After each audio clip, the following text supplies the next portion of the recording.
Welcome to Inside the Franchise Growth Engine, presented by Hex Growth, a firm focused on building predictable pipelines, scalable growth systems, and enterprise value for emerging franchise brands. These are real stories from real operators, founders, and growth leaders, but we go deeper. Inside the Franchise Growth Engines, leaders unpack systems, leadership decisions, and operational discipline that transform growth into enterprise value. On today's podcast, we're very excited is Jeremy Hamlin. Jeremy is a franchise owner with a Buyer's Choice Home Inspection serving the North Durham and Kawartha Lakes region of Ontario. Before becoming a business owner, Jeremy spent 2 decades building a career in arboriculture, working his way from a climber and crane operator to estimator and operations manager. After years of leading crews and serving customers, he chose to channel those experiences into entrepreneurship through franchises. Thank you, Jeremy, for joining our podcast today. Yeah, happy to be here. Thanks for having me. Jeremy, obviously for 20 years you built a successful career in arboriculture. So what inspired you to become a business owner? Well, I think what it was really was I just got fed up working for other people. I think that's, I hit a boiling point and I realized that all of the work that I had been doing was helping other people realize their dreams and grow private enterprises for other people. And I had got to a point in my family and my life where it was time to invest in myself. And I don't know what happened. The light switch got flipped, but it was time for me. And that's really what got me going. All right, Jeremy, before I ask you some podcast-related questions, I need to ask you some advice on electric chainsaws caught up to gas chainsaws yet? No, they're sneaking up on us, but no, they're not there yet, and it's still not the power. All right, and then my last question, because I am in the market, what's the best gas-powered prosumer chainsaw you think? I'm not a professional, but I'm not afraid to get roll my sleeves up and get dirty. Okay, if I had to buy one chainsaw, it would be the Steel 261. Hands down, best on the market, indestructible. Okay, awesome. Thank you. I dawned on me as I was reading I'm like, wait, I have to ask him this question. All right. So many people debate whether to start a independent franchise business or buy a franchise. Why was franchising the right choice for you? Well, really it was about the systems. So I'm a tech guy, right? I work with my hands and I like to be busy. So doing the work always came natural. It came easy to me. And so I needed the systems. After, 20 plus years of running other people's businesses, I learned that understanding how all of these pieces, how complex they are to build and build well, and for them to be efficient and earn you money rather than just be, sort of money that you're throwing away. You can really go through those programs really rapidly and blow a lot of money.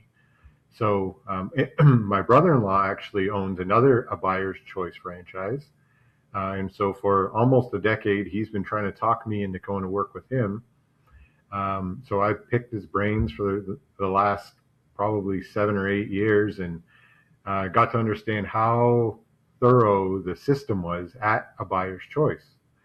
And so it was the draw of the systems that brought me to franchises. So no trade secrets here, but you said thorough, right? And I'm a big believer that when, because Monica and I are also in franchising, when someone comes to me and says, hey, what should I be looking for?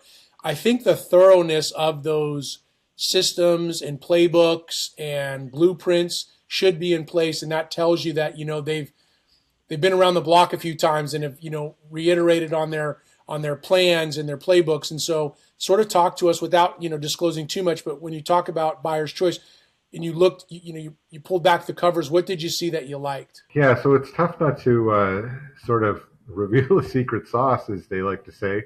But I think that the best that I've heard it put was a Buyer's Choice really is a marketing company that does home inspections. Right. So when you sort of flip that narrative, it really shows you where the franchise office is in their thinking and how they support us as franchise owners, because their goal really is all of our playbooks evolve ongoing, like that's nonstop. So if they make a mistake, they dig in and they fix it and they give it back to us in something that we can use, and their team grows. Yeah, I think that's really what it is that their perspective is really one of building our business. And so that, that was really the magic of, we call it ABCHI. That's our short form, but it's a buyer's choice home inspections. Yeah, and it's interesting you said marketing, because what people don't understand is how crucial marketing is to your business. It doesn't matter what your business is, right? Especially if you're trying to get clients. So obviously they definitely know what they're doing if that's their approach. Well, your background, because you mentioned technical work, so I know it's technical work and operations. Which of those experiences have translated most directly into this new business? I ran a company. It was a privately owned company, single owner operator. We had about 25 employees. He hired me on as an operations manager. And I sort of struggled to figure out where I was needed the most when I first started, right? When you start with an owner operator, that's a difficult thing to sort of take over a company from one that's run by one man for 30 years. So I think what I quickly learned was that the number one priority above all else was customer service and providing good quality service. So, those two things going hand in hand, you learn how to treat your team well. And at ABCHI, or Buyer's Choice, we have a great team. So that was really easy to get involved in a team and learn how to or sort of jump in both feet because the team support was there. So leaning on my previous experience with putting customers first, what a Buyer's Choice does is we do the things that most inspectors don't. So we answer our phone when it rings, regardless of what we're doing. We are available to answer questions. We're not charging for everything. So we really are available from the agent's first call or the client's first call to, a decade later when that homeowner still owns the home and they look back at their report and they need someone to call because they need some professional advice. Then they call me and I'm going to answer my phone and I'm going to talk to them and we're going to do a video chat or whatever it is. Customer service, number one. That's what I do well. And, that's what ABCHI really leans on in their marketing. So, I think that's really what has helped me to build this. What do you hope that every client feels after spending some time with you during an inspection? Informed, really. That's what it is. It's about we're not their decision makers. We're their information gatherers. So I want them to trust me to gather all of the details and put it into a comprehensive snapshot that they can see. So it's not about a single crack in the foundation, a shingle missing, a leaky pipe. It's not about the individual pieces. What we do is look at the house as a whole, how it functions. And I really want to spend the time and make sure that they fully understand how that house is functioning in the soil that it's built with the property that surrounds it, right? All of that is factors. That's what's most important, is that they're understanding all of the information that I've gathered for them. And I know every home tells a story, and your job uncovers the evidence, so to speak. How do you balance your technical expertise with educating the clients who may not understand what they're seeing? Well, so coming from another trade, not a building trade, it's really easy for me to simplify it because that's where I was at in the not so recent past. So, I was basically a layman with lots of homeowner experience.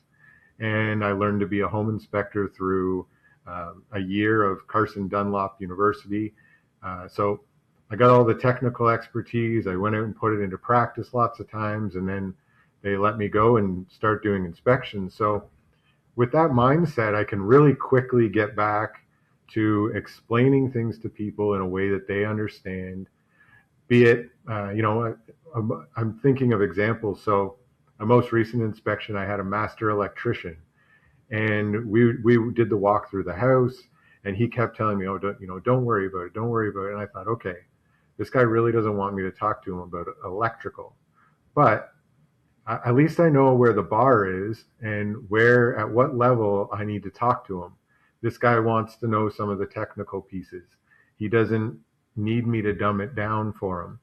And then, you get an elderly couple who were farmers their whole life, and, their priority wasn't their home, it was their farm. And so I'm talking to them in a different manner. So really getting to know your audience and speaking to them in a way that they understand, waiting for the feedback from them.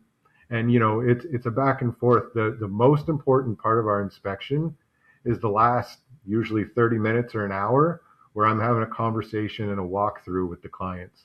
That's the most important part, because it's a back and forth that matters. About how long do those take? Depending on an average, 2,000 square foot family home, I'm usually done through the inspection about 2.5 hours. And Okay. then I usually allow however long it takes, but I like to get through a walkthrough in about 30 minutes. Sometimes that gets into an hour, depending on, how many things we found or how complex the problem is. Or sometimes it's 5 minutes. You get through a lovely home and there's no issues and it's been well cared for, which is what we hope for, really. Jeremy, you're still early in the stages of your franchise journey. What would you say the biggest surprise about owning your own business that you didn't fully appreciate beforehand? It doesn't necessarily mean bad. It could just be, oh, I didn't expect that, and that's a cool learning experience. I think, in particular, I guess I went in expecting a sort of a turnkey operation, where, I've made my purchase and they set me up with all these tools and I go to work. Well, it's not quite that simple. Being a franchise owner doesn't mean that the franchise is going to spoon feed me. I was maybe leaning a little too heavily on the franchise and not taking the bull by the horns and sort of leaning into it and putting my own personal touches on it for the things that I can do and I love to do. And so I was, we go through regular coaching with our franchise team. And so they had an opportunity and we beat things back and forth. And they said to me, listen, you know how to do these things. Lean into them. Be yourself. Just, use our systems, but do you. And so I just needed maybe a little kick in the butt to do me a little bit more. And so that was a learning experience for me as a franchise owner. Yeah, Jeremy, I need a kick in the butt every day, so you're not alone there. But I think what's important to highlight about a buyer's choice home inspections is the fact that they have a team that's willing to coach you that way, right? And cares enough about your business to do that. So I think that's a really awesome, offering that your franchise brand offers. Like, it's just great. So yeah, it's an amazing team. It really is. Yeah, and I think that's one of the strengths of franchising, right? Having a network behind you. Um, how has the support from fellow franchisees as well as corporate accelerated your learning curve? Like, I know you said your brother is also franchising, you learned from him. But do y'all communicate? Is there like a network of other franchisees that you get to network with as well? Yeah, absolutely. So they host an annual conference every year for our group, like our Canadian team, which is split into two groups. But anyways, that's here and there. So we have an annual conference, which is really great every winter. They host it in a new location somewhere in the country. And then on top of that, our group is called Land and Sea. So we are the Maritimes, Ontario, and BC. Our primary way of connecting is through Facebook. We've got a great private page, and we use it as really our primary resource to network with one another. And people are quick. We are on it. Like if you have a problem, if you have a question, that's where you go. Pick up the phone. Everybody answers their phone. And luckily, where I am in Ontario, because I'm in sort of on the edge of the Greater Toronto area, there's a lot of other franchisees nearby. And so at any time, I can call them up. We can get together. I can shoot them a report. We can beat each other's work up. Really, really great group. And we use it as a strength because when I'm overwhelmed or when one of the other owners is overwhelmed in their area, we are all willing to travel and jump in and help each other out to keep our realtor partners happy. And really that's, those are our primary referring partners. So, that strength in the size of our organization really, really helps to build us all up. And I haven't heard a single complaint about a new inspector going to work with a new realtor partner. I think the consistency across our franchise is so good that they're happy to have any of us. So, that's really helped me a lot. It's the thoroughness of your training, right? So we all know that relationships drive every business. And in your case, from realtors to homeowners to referral partners, how are you approaching relationship building in your brand new territory? Well, fortunately, this is the area where I've grown up. It's the area where I ran a tree business for a number of years. And so I already have a lot of great relationships with builders, with realtors, friends and family. And that network is pretty extensive after, I'm in year 26 this year. So, it's pretty broad. So, those relationships have been integral in getting my foot in the door, in meeting new people, and building those relationships with primarily realtors. That's really who I spend my time with now. I mean, I'm more than happy to speak to homeowners. I try and get out to home shows and speak to people as much as I can. But to try and capture somebody looking for a home inspection is really difficult. Really, they're going through their realtors. So that's where I spend my energy, is with them. And they're great community people. So it's been a lot of fun getting out in the community, getting involved, and trying to get my face out there. Technology and AI are beginning to change every service industry. Where do you think it can improve the customer experience without replacing the trust people expect from an inspector, just because obviously you're in a unique business? We use AI a little bit, mostly for marketing tools. So we have to be really careful that we're editing. So it's great for creating verbiage in our posts. It does sort of help to speed up some of that a little bit. And clearly, I'm not an English major. I'm a technical guy. So it's a great tool for that kind of stuff. It's great for creating images of things that when we capture images, we see things on site that we can't post for privacy reasons, but we can do an AI image of something comparable and make it, we can sort of cartoon it up, or we can make it old fashioned, or however sort of the vibe of that post is going to be. So really that's how we're using it.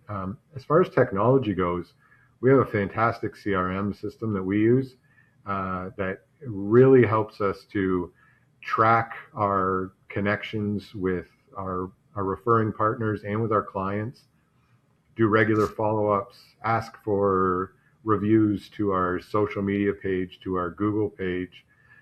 So the back end work that was done to develop our CRM system really is a foundational piece of how smoothly my business and the rest of ABCHI runs.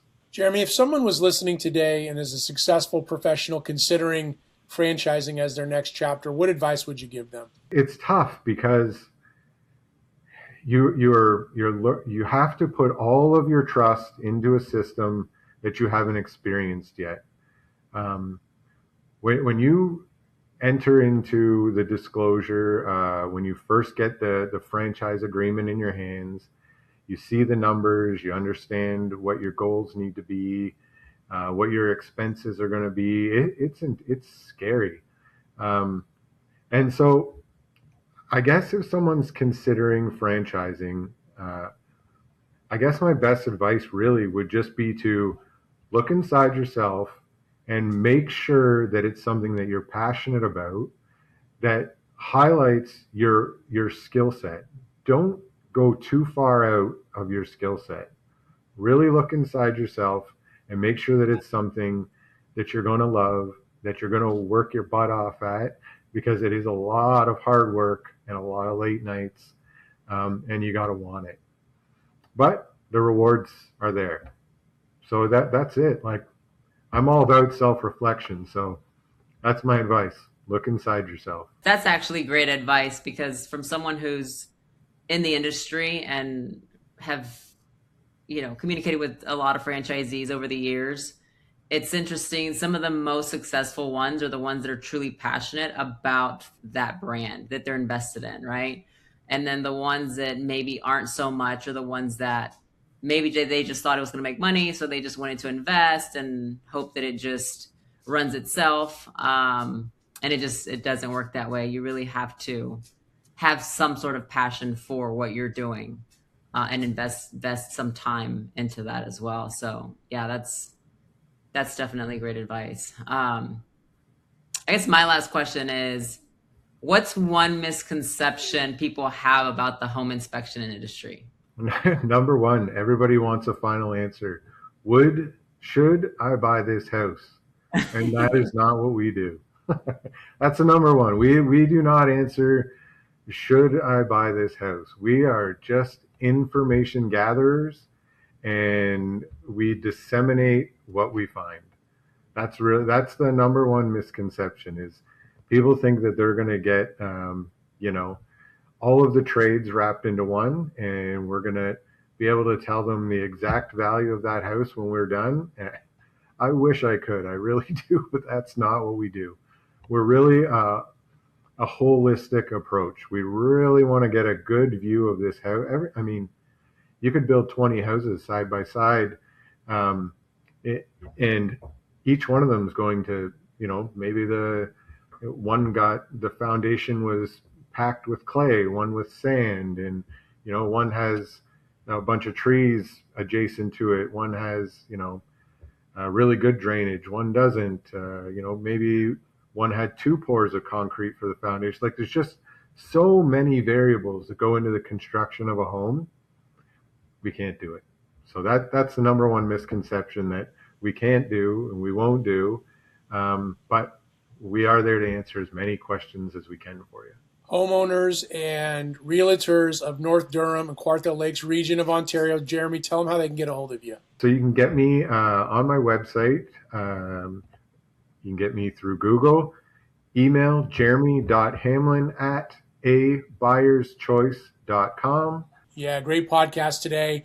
And for those folks that are in that region of Ontario, please reach out to Jeremy for home inspections. Keep in mind, he's not going to tell you if you should buy it or not, buy the home or not. He's not. That's not his job. He's an information gatherer, and I think just will provide you guys with a pretty slick report on what he's found. Sure, and I'm always happy to talk chainsaws and trees too, anytime. Yeah, I'm glad you cleared that up for me, Jeremy. Thank you. Don will probably call you again with more questions, I'm sure. It's guaranteed. Now that we're friends, it's a guaranteed. Anytime.